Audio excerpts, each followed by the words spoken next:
Même si ce n'est pas le premier film sur la légende brésilienne du football, eh bien, ce documentaire est très attendu. Pourquoi ? Eh bien, tout d'abord parce qu'il est diffusé à partir d'aujourd'hui sur Netflix et qu'il reprend la période de 1958 à 1970. Entre ces deux dates, celle du premier sacre planétaire à 17 ans et du dernier triomphe au mondial mexicain. Edson Arantes do Nascimento. C'est le nom complet de naissance de Pelé. Pelé, cet homme au large sourire qui est devenu l'idole d'un pays et qui a marqué à jamais son sport, le football. Pelé devient à 17 ans le plus jeune vainqueur de la Coupe du Monde. Un grand moment, beaucoup d'émotions. Pelé craque, photo devenue célèbre, il pleure et trouve le soutien dans des bras plus âgés.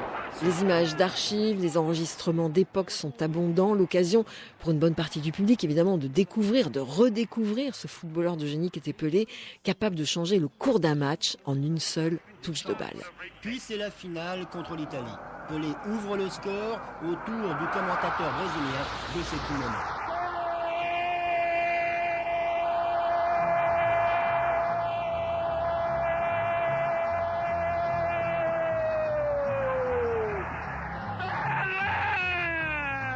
L'équipe de ce documentaire a aussi profité de la participation, et ça c'est très rare, de l'ex numéro 10, Pelé, 80 ans, qui ne se livre pas souvent et qui se sait diminuer physiquement. Pelos 80 anos, eu agradeço a todos aqueles que alguns já mandaram mensagem, outros já mandaram e-mail. Pour mes 80 ans, je veux d'abord remercier Dieu de m'apporter la santé qui fait que je suis encore là.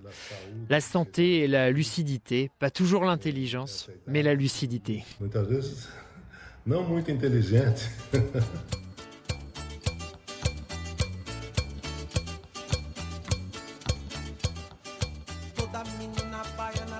Pelé, qui dans ce documentaire parle de l'immense pression, les frustrations, les joies, les infidélités conjugales, les enfants cachés, mais oui, il dit tout ça.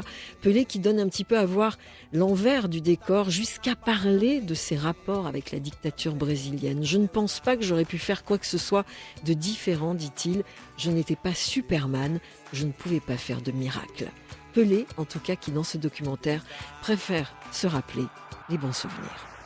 Caminha Pelé, chutou!